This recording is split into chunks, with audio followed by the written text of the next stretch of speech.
जिस दौर में हिजाब बुर्का इस सबको लेकर बवाल मचा हुआ है, मुसलमानों से इसे त्यागने को कहा जा रहा है, उसी दौर में किसी मंदिर का हिंदू पुजारी बुर्का पहनकर घूमता हुआ पकड़ा जाता है। पूछने पर बताता है चेचक से परेशान हूं, इसीलिए बुर्का पहना था। पुलिस उसके बदन पर एक भी चेचक का दाग नहीं ढूंढ पाती है। उसके रिश्तेदारों को घर से बुलाती है, कहती है आपका लड़का बिगड़ गया है, बुर्का पहनकर घूमता है। बताओ, आज़ादी के समृद्ध काल में जब मुसलमानों के खिलाफ इतना विष उगला जा रहा हो, उस दौर में कोई मुस्लिम औरतों का परिधान यूं सीने से लगाकर भी घूमता है भला?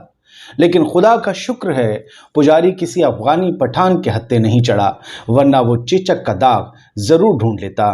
पठान चेचक का दाग ढूंढने में माहिर हैं। बताया जाता है चेचक का दाना उनसे बच नहीं पाता।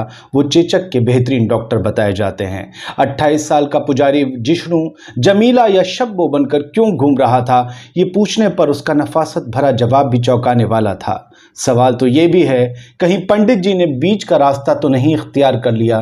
कहीं ऐसा तो नहीं है कि वो मर्दानगी से ज़नखेपन की तरफ बाय चॉइस जा रहे हों? नमस्कार, मैं आदिल खान आज़ाद, आप देख रहे हैं आज़ाद बोल इंडिया।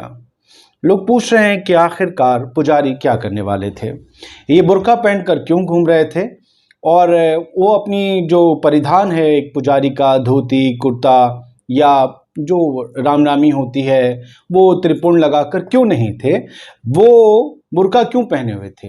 ये कौन सा इलाज है चेचक का जो अब बुर्के में निकला है, और ये कौन सी अदृश्य चेचक है जो भारत के विकास की तरह सामने आई है? न विकास ढूंढे मिल रहा है पुलिस को, चेचक के दाग ढूंढे नहीं मिल रहे हैं। कर्नाटक में जारी हिजाब विवाद के बीच केरल के कोझिकोड से ये मामला सामने आया है और चर्चा का विषय बन गया है। यहाँ के कोयलैंडी में बुर्का पहनकर एक पुजारी संदिग्ध रूप से पकड़ा गया, बुर्का पहनकर घूम रहा था। लोग गंगा जमनी तहजीब में इस एक अलग मिसाल को देखकर चौंक पड़े। पुलिस के हवाले कर दिया गया। स्थानीय पुलिस के मुताबिक ये 7 अक्टूबर का मामला है। आरोपी पुजारी की पहचान 28 साल के जिष्णु नंबूथरी के रूप में हुई है। उसे ऑटो वालों ने बुर्का पहनकर टहलते हुए पकड़ लिया। ये घटना पूरे इलाके में फैल गई आग की तरह। लोग ये सोचने लगे कि यार, बुर्का हिजाब इन सब को लेकर इतना बवाल मचा हुआ है, ये पंडित जी कौन सी नई भाईचारे की मिसाल पेश करने जा रहे थे बुर्का पहनकर? पुलिस ये कहती है कि आम लोगों ने पुजारी को पकड़ा, घूमते हुए देखा, उसकी गतिविधियां संदिग्ध लगीं, पुलिस को इसके बाद सौंप दिया गया। पुजारी के खिलाफ लेकिन किसी तरह का कोई अपराध या शिकायत नहीं थी। अब्दुल इसका नाम होता और ये पुजारी की जगह मौलाना होता, और बुर्के की जगह इसने पंडित का या पुजारी का परिधान पहना होता, तो क्या होता?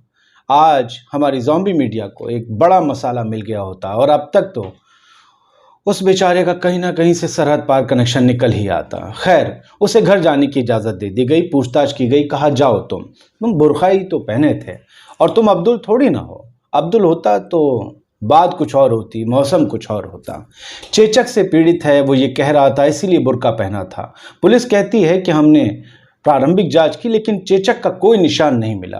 पुलिस ने पुजारी का नाम पता पूछा, दूसरी जानकारियां हासिल की, उसके बाद कहा खुदा हाफिज रुखसाना, ठीक से रहना। जय हिंद।